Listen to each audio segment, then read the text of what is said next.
ऊंट और गीदड़ की कहानी बहुत पुरानी बात है। एक जंगल में दो पक्के दोस्त रहते थे। एक था गीदड़, दूसरा था ऊंट। गीदड़ काफी चालाक था और ऊंट सीधा सा। ये दोनों दोस्त घंटों नदी के पास बैठकर अपना दुख सुख बांटते थे। दिन गुजरते गए और उनकी दोस्ती गहरी होती गई। एक दिन किसी ने गीदड़ को बताया कि पास के खेत में पके हुए तरबूज हैं। यह सुनते ही गीदड़ का मन ललचा गया, लेकिन वो खेत नदी के पार था। अब नदी को पार करके खेत तक पहुंचना था उसके लिए मुश्किल था। इसीलिए वो नदी पार करने की तरकीब सोचने लगा। सोचते सोचते ऊंट के पास चला गया। ऊंट ने दिन के समय गीदड़ को देखकर पूछा, मित्र, तुम यहाँ कैसे? हम तो शाम को नदी के किनारे मिलने वाले थे।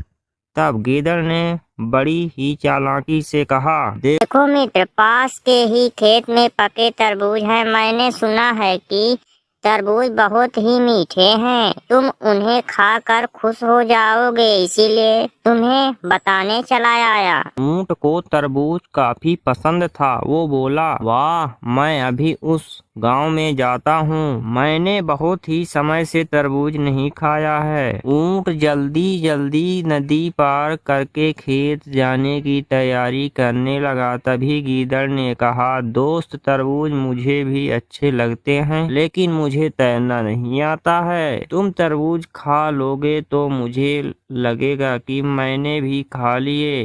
तभी ऊंट बोला, तुम चिंता मत करो, मैं तुम्हें अपनी पीठ पर बैठाकर नदी पार कराऊंगा। फिर साथ में मिलकर तरबूज खाएंगे। ऊंट ने जैसा कहा था वैसा ही किया। खेत में पहुंचकर गीदड़ ने मन भरकर तरबूज खाए और खुश हो गया। खुशी के मारे वो जोर जोर से आवाजें निकालने लगा। तभी ऊंट ने कहा, तुम शोर मत मचाओ, लेकिन वो माना नहीं। गीदड़ की आवाज सुनकर किसान डंडे लेकर खेत के पास आ गए।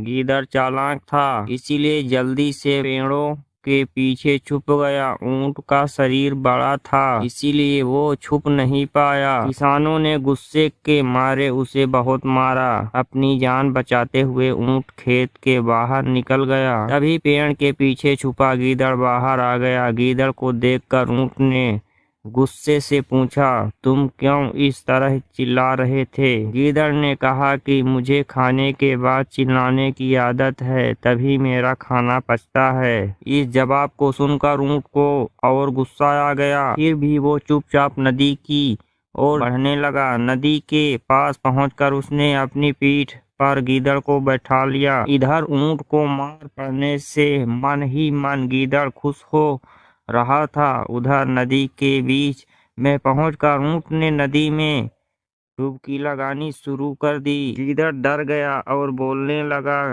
क्या कर रहे हो? गुस्से में ऊंट ने कहा, मुझे कुछ खाने के बाद उसे हजम करने के लिए नदी में डुबकी मारनी पड़ती है। गीदड़ को समझ में आ गया था कि उसके किए का बदला ले रहा है। बहुत मुश्किल से गीदड़ पानी से अपनी जान बचाकर नदी के किनारे पहुंचा।